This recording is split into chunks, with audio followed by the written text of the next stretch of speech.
മുഖ്യമന്ത്രി ചർച്ചകൾക്കായുള്ള കോൺഗ്രസിന്റെ നിരീക്ഷകരെ ഹൈക്കമാൻഡ് തീരുമാനിച്ചു. മുകുൾ വാസ്നിക്, അജയ് മാക്കൻ എന്നിവരാണ് AICC നിരീക്ഷകർ.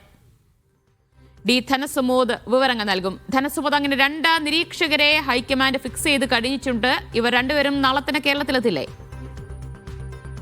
ഇപ്പോൾ ഔദ്യോഗികമായി ഇവരെ പ്രഖ്യാപിച്ചിട്ടില്ല. പക്ഷേ എങ്കിലും പാർട്ടി യോഗ തീരുമാനമാണ് ഇപ്പോൾ മീഡിയ വൺ പുറത്തുവിടുന്നത്. കോൺഗ്രസ് ജനറൽ സെക്രട്ടറി മുകുൾ വാസ്നിക്, കോൺഗ്രസ് ദേശീയ ട്രഷറർ അജയ് മാക്കൻ എന്നിവരെയാണ് തെരഞ്ഞെടുത്തിരിക്കുന്നത്. ഇവർ നിരീക്ഷകരായി കേരളത്തിലെത്തുകയും കേരളത്തിലെ MLA-മാരോട്, നിർദ്ദിഷ്ട MLA-മാരോട് ഓരോരുത്തരോടും വ്യക്തിപരമായി തന്നെ സഭാകക്ഷി നേതാവ് ആരാകണം, അതായത് മുഖ്യമന്ത്രി സ്ഥാനാർത്ഥി ആരാകണം എന്നുള്ള ഓരോരുത്തരുടെയും മനസ്സിലിരിപ്പ് കൃത്യമായി അറിയുക എന്നുള്ള ലക്ഷ്യത്തോടു കൂടിയാണ് ഈ നിരീക്ഷകരെ വിടുന്നത്. നിരീക്ഷകരെ വിടുമ്പോൾ സാധാരണ കോൺഗ്രസ് നേതൃത്വം വ്യക്തമാക്കിയിട്ടുള്ളതാണ്.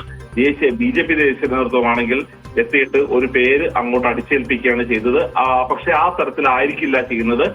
കേരളത്തിലെത്തി ഓരോ ഓരോ കോൺഗ്രസ് MLA-മാരോടും വ്യക്തിപരമായി കണ്ട് അവരുടെ മനസ്സിലിരിപ്പ് ആരാണ് എന്നുള്ളൊരു കാര്യം കൃത്യം എഴുതി തയ്യാറാക്കിയ ഒരു റിപ്പോർട്ടായിരിക്കും മല്ലികാർജ്ജുന ഖാർഗെക്ക് കൊടുക്കുന്നത്. കേവലം MLA-മാരോട് മാത്രമല്ല ചോദിക്കുന്നത്, അതിൽ പ്രാധാന്യം MLA-മാരോടാണെങ്കിൽ പോലും അവർ സഭാകക്ഷി നേതാക്കന്മാരോട് സംസാരിക്കും.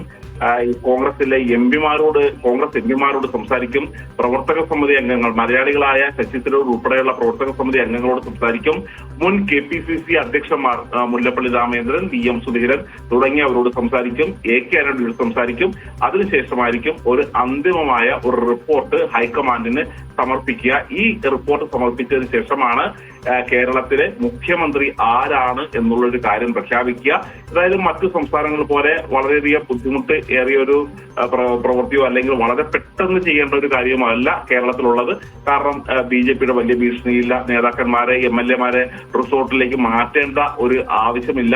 അതുകൊണ്ട് എല്ലാ MLA-മാരോട് ചോദിച്ചതിന് ശേഷം സാവധാനത്തിൽ തീരുമാനമെടുത്താൽ മതി എന്നുള്ളൊരു കാര്യമാണ് നിരീക്ഷകരെ ഇപ്പോൾ ഏൽപ്പിച്ചിരിക്കുന്നത്. ശരി.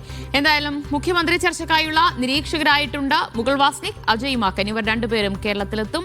അഭിപ്രായമാരായും ഡി ധനസുമോദാണ് വിവരങ്ങൾ നൽകി.